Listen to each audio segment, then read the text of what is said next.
자, 이번 시간에는 6.25 삼고초려를 통해서 최고의 사업이 무엇인가에 대해서 생각해 보도록 하겠습니다. 세상을 살아갈 때 사람을 얻는 것만큼 소중한 것은 없다고 생각합니다. 사람만큼 소중한 자산이 없기 때문이죠. 철강왕 카네기는 누구보다도 사람을 자기 사람으로 만드는 데 탁월했습니다. 카네기는 어린 시절 가난하여 아침부터 밤늦도록 일을 해야만 했습니다. 그 어려운 시절 카네기 집에서는 토끼가 12마리 새끼를 낳았습니다. 카네기는 집안일을 도와야 했기 때문에 토끼에게 먹이를 줄 시간이 없었습니다. 어떻게 먹이를 줄 것인가를 고민하고 있을 때 카네기에게 좋은 생각이 떠올랐습니다.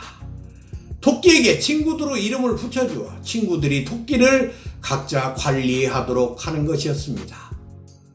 친구들은 토끼에게 자신의 이름을 붙여주자 좋아하며 열심히 먹이를 갖다 주었습니다. 카네기의 첫 번째 거래는 대성공이었습니다. 그는 어릴 적부터 인간관계를 활용하여 자신의 문제를 해결하는 천재였던 것입니다. 그는 사람에게 큰 투자를 한 사람입니다. 그래서 큰 갑부가 될 수 있었던 것이죠. 오자병법에서도 성현을 스승으로 모셔야 나라가 위태롭지 않다고 했습니다. 유비가 삼고초려를 한 것도 바로 사람이 자산이라는 사실을 깨달았기 때문입니다. 지금까지 유비는 세상에 이름이 알려졌으나 변변한 거처도 없었습니다. 조조는 원소를 제거하고 자신의 자리를 굳건히 하여 수많은 인재들이 들끓었지만 유독 유비는 인재가 거의 없었습니다. 이런 찰나에 뜻하지 않게 수경선생을 만나 인재를 등용하는 것만이 살 길이라는 것을 깨닫게 되고 그 인재를 찾기 위해 백방으로 노력을 합니다. 그 결과는 어떻게 되었을까요? 유비는 원소를 도우려다가 조조에게 패해 형주 태수 유표에게 의지하고 있었습니다.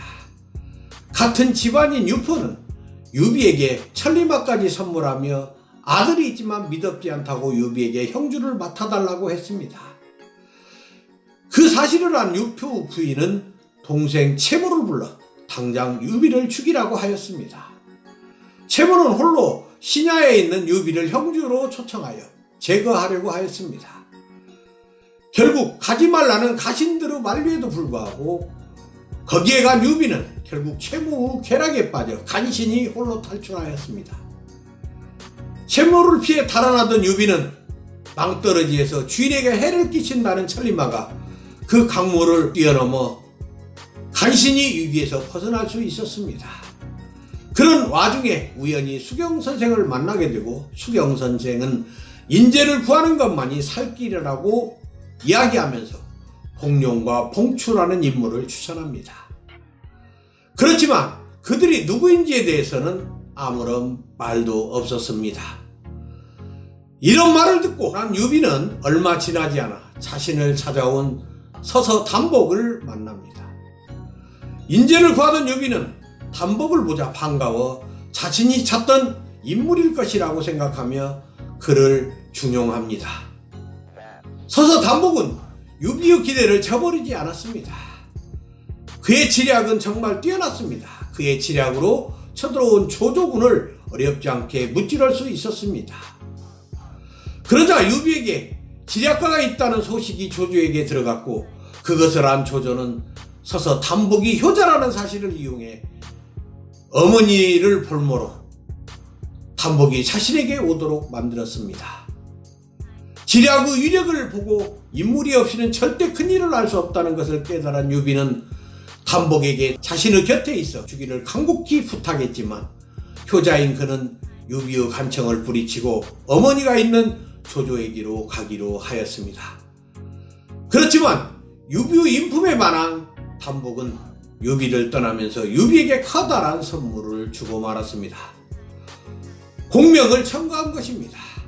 그리고 수경선생이 말한 봉추는 방통이고 공룡이 바로 제갈공명이라는 것을 말해주었습니다. 유비는 그것을 듣고 천하를 얻은 것처럼 기뻐 어쩔 줄을 몰랐습니다. 유비는 제갈공명을 만나기 위해서 관우와 장비를 대동했지만 실패하였습니다. 제갈공명은 출타 중이었던 것입니다. 그래서 세 번째 가는 날 관우와 장비는 제갈공명을 찾아가는 유비에 대해서 매우 못마땅하게 생각했습니다. 특히 장비는 두 번씩이나 갔어도 아무런 연락이 없는 공명이 무례하다고 하여 공명을 잡아오겠다고 하였습니다. 그러자 유비는 화를 내며 장비는 따라오지 말라고 하면서 관우와 같이 가려고 했습니다. 그러자 장비는 수그러들어 유비를 따라 같이 동행했습니다. 유비 삼형제가 제갈공명의 집에 도착했을 때 제갈공명은 낮잠을 자고 있었습니다. 유비는 잠을 깰 때까지 밖에서 기다렸습니다. 잠에서 깨고 나서야 유비는 제갈공명을 만날 수 있었습니다. 유비가 공명을 보자 공명에게 가르침을 달라고 하였습니다. 그러자 공명은 정중하게 지금 황제를 모피라고 100만 대군을 거느리고 있는 조조와 대적해서도 안되고 3대째 강동을 굳건히 지키고 있는 강동의 송건과 싸워서도 안된다고 하였습니다. 그러면서 유비는 형주와 익주의 자리를 잡은 뒤에 후위를 도모해야 한다는 천하 삼분지계를 설파하였습니다. 유비는 공명의 천하 삼분지계를 듣고 너무나 탐복하여 넋죽절하고 말았습니다. 그러면서 간곡히 이를 같이 해줄 것을 청하였습니다.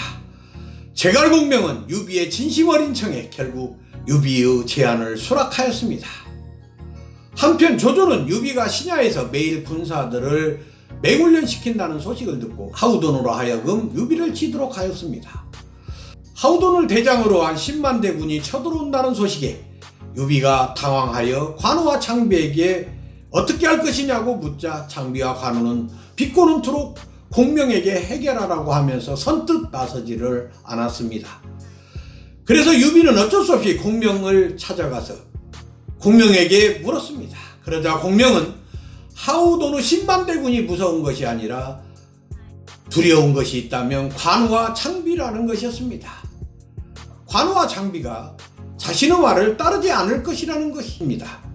그래서 공명은 유비에게 검과 대장인을 돌라고 하여 군령을 내려 군사 배치와 작전 계획을 상세히 일러준 다음 관우와 장비가 엄히 따르도록 하였습니다. 그러자 관우와 장비는 자신들은 목숨을 걸고 싸우는데 공명은 대체 무엇을 할 것인지를 따지고 물었습니다. 그러자 유비가 진중에 앉아 작전을 잘 써서 천리박 싸움을 이기도록 한다고 말하면서 두 아우들이 영에 따르도록 당부하였습니다. 관우와 장부는 마지못해 따르면서 공명의 계책이 맞지 않으면 공명을 혼내줄 것이라고 다짐하였습니다. 허나 결론은 어떻게 되었습니까? 하우돈의 10만 대군은 공명의 계책에 걸려들어 완전 초토화되었습니다. 관우와 장비는 공명의 전락에 탐복하여 공명을 보자 자신도 모르게 땅에 엎드려 절을 하고 말았습니다. 유비의 삼고초려는 큰 결실을 맺었습니다.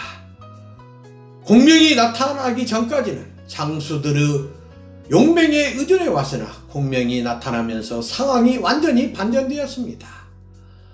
관우와 장비는 유비가 어린 공명에게 스승처럼 대하는 것을 보고 매우 고깝게 생각했으나 공명이 직접 취한 전쟁이 끝나자 자신도 모르게 공명에게 넋죽절을 하고 말았던 것입니다. 유비에게 공명의 등장은 전쟁에서 전략과 전술이라는 지략이 얼마나 중요한지를 새삼 알게 되었습니다. 이처럼 유비의 삼고초려는 사람을 얻어야 세상을 얻을 수 있다는 것을 새삼 일깨워 주었습니다. 그리고 그 사람을 제대로 다스릴 수 있을 때 비로소 천하를 손에 넣을 수 있는 것입니다. 세상은 홀로 살 수 없습니다. 자신보다 뛰어난 스승 같은 사람을 얻고 자신보다 뛰어난 친구를 얻어 자신의 뜻을 펼쳐나갈 수 있을 때 비로소 세상을 제대로 다스릴 수 있는 것입니다. 그렇지 않고 나라를 다스리는 사람이 혼자서 똑똑하면 나라가 위태롭다고 하였습니다. 지략가인 오자도 왕이 성인을 스승으로 모셔야 국가가 위태롭지 않지만 성인이 없는 나라는 성경지명이 없어 결국 앞날이 어둡다고 하였습니다. 한나라 고종 유방은 자신이 천하를 얻는 이유에 대해서 다음과 같이 수레하고 있습니다. 본영에서 지략을 짜서 천리 밖에서 승리하게 한다는 점에서 나는 장량을 따라갈 수 없다.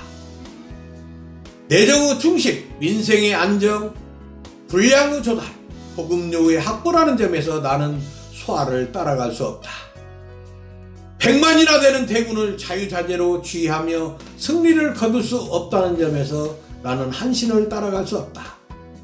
이 세 사람은 모두 건실한 인물이다. 나는 그 건실한 인물을 적절하게 기용할 수 있었다. 이것이야말로 내가 천하를 얻게 된 이유이다. 그러나 항우에게 범증이라는 건실한 인물이 있었지만 그는 그 사람조차 제대로 쓰지 못했다. 이것이 내가 항우를 이긴 이유다. 자, 여러분도 사람을 얻어야 천하를 얻을 수 있다는 얘기를 통해서 여러분도 진정 세상을 얻고자 한다면 유비와 같이 삼고초려를 할 마음가짐을 가져야 한다고 생각합니다. 감사합니다.